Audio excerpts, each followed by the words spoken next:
ಈಗಾಗಲೇ ಕಳೆದ 15 ದಿನದ ಒಂದು ಸಭೆನೂ ಕೂಡ ನಾನು ಮಾಡಿದ್ದೀನಿ. ನಮ್ಮ ಉತ್ತರ ಕರ್ನಾಟಕ ಸಂಬಂಧಪಟ್ಟಂಥ ನಮ್ಮ MLAಗಳು, BJPಯ MLCಗಳು, ನಾನು ಮತ್ತು ಚಲವಾದಿ ನಾರಾಯಣ ಸ್ವಾಮಿ ಅವರು ಸಭೆ ಕರೆದು ಅಲ್ಲಿ ಉತ್ತರ ಕರ್ನಾಟಕದ ಯಾವ್ಯಾವ ಸಬ್ಜೆಕ್ಟು, ನೀರಾವರಿ ಮತ್ತು PWD, ಅಗ್ರಿಕಲ್ಚರ್, RDPR ಈ ಥರದ ಹಲವಾರು ಇಲಾಖೆಗಳನ್ನು ಚರ್ಚೆ ಮಾಡಬೇಕು ಅಂತೇಳಿ ಮಾತಾಡಿದ್ದೀನಿ. ನಮ್ಮೆಲ್ಲ ಶಾಸಕರು ತಯಾರಾಗಿ ಬಂದಿದ್ದಾರೆ. UKP ಬಗ್ಗೆನೂ ಕೂಡ ಚರ್ಚೆ ಮಾಡಬೇಕು ಅನ್ನೋ ತಯಾರಿಯನ್ನು ಮಾಡ್ಕೊಂಡು ಬಂದಿದ್ದಾರೆ. ಬಟ್ ಸರ್ಕಾರ ಅಧಿವೇಶನ 10 ದಿನ ಕರಿತೀನಿ ಅಂತೇಳಿ ಈಗ 9 ದಿನಕ್ಕೆ ರದ್ದು ಮಾಡ್ತಾ ಇದ್ದಾರೆ. ಅದರಲ್ಲಿ 2 ದಿನ ಗೌರವಾನ್ವಿತ ದಿವಂಗತರಾಗಿರುವ SM ಕೃಷ್ಣ ಅವ್ರದ್ದು ಕೂಡ ಅಲ್ಲಿ ಅವರ ಸಂತಾಪ ಕೂಡ ಆಯಿತು. ಸೊ ನಾವು ಎಷ್ಟೇ ಬೇಡಿಕೆ ಇಟ್ಟರೂ ಕೂಡ, ಎಷ್ಟೇ ಹೋರಾಟ ಮಾಡಿದ್ರು ಕೂಡ ಅವರೇನು ಅಧಿವೇಶನ ನಡೆಸಬೇಕು, ಫ್ರೂಟ್ಫುಲ್ ಆಗಿರಬೇಕು ಅಧಿವೇಶನ.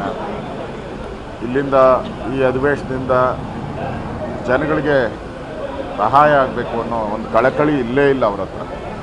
ಬೇಗ ಅಧಿವೇಶನ ಮುಗಿಸಿ ಬೇಗ ಓಡೋಗಬೇಕು ಅನ್ನೋ ಮೂಡಲ್ಲಿ ಸರ್ಕಾರ ಇದೆ. ಯಾಕೆಂದರೆ ಈಗಾಗಲೇ ವಾಲ್ಮೀಕಿ ನಿಗಮದಲ್ಲಿ ಸಿಕ್ಕಾಕ್ಕೊಂಡಿದ್ದಾರೆ.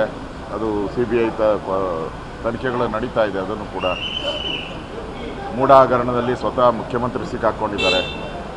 ಈ ವಕ್ಫ್ ಬೋರ್ಡ್ ವಿಚಾರದಲ್ಲಿ ಇಡೀ ರೈತರು ಕಂಗಾಲಾಗಿದ್ದಾರೆ. ಹಿಂದೂಗಳ ಒಂದು ದೇವಸ್ಥಾನಗಳು ಕೂಡ ಕೈತಪ್ಪ ಹೋಗುವಂಥ ಪರಿಸ್ಥಿತಿ ಬರ್ತಾಯಿದೆ. ಮತ್ತು ಈ ಅಬ್ಕಾರಿ ಹಗರಣ 700 ಕೋಟಿ ಅದನ್ನು ಕೂಡ ಚರ್ಚೆಗೆ ಬರಬೇಕು. ಸೊ ಅವ್ರಿಗೆ ಪಲಾಯನ ಮಾಡಿ ಓಡೋಗೋದು ಒಂದು ಬಿಟ್ಟರೆ, ಕಳೆದ ಬಾರಿನೂ ಅಷ್ಟೇ 2 ದಿನ ಅಧಿವೇಶನ ಇಲ್ದಂಗೆ ಓಡೋಗ್ಬಿಟ್ರು ಬೆಂಗಳೂರಲ್ಲಿ ನಡೆದಾಗ. ಈ ಬಾರಿನೂ ಅಷ್ಟೇ ಅವರು ಒಂದಲ್ಲ ವಿಚಾರಗಳನ್ನು ತರುವಂಥದ್ದು, ಅದರಲ್ಲೇ ಕಾಲ ವ್ಯರ್ಥನ ಮಾಡುವಂಥ ಒಂದು ಕುತಂತ್ರವನ್ನು ಕಾಂಗ್ರೆಸ್ ಅವರು ಮಾಡ್ತಾಯಿದ್ದಾರೆ.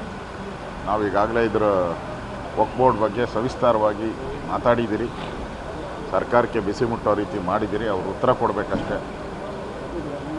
ಇವತ್ತು ಉತ್ತರ ಕರ್ನಾಟಕಕ್ಕೆ ಹೆಚ್ಚು ಆದ್ಯತೆಯನ್ನು ಕೊಡಬೇಕು ಅಂತೇಳಿ ನಾವು ಹೇಳೋರಿದ್ದೀರಿ. ಅದರ ಜೊತೆಗೆ ವಿಜಯೇಂದ್ರ ಅವರ ಮೇಲೆ ಇಲ್ಲ ಸಲ್ಲದ 150 ಕೋಟಿ ಆಪಾದನೆ ಮಾಡಿದ್ದಾರೆ. ಇಲ್ಲಿ ವಿಜಯೇಂದ್ರ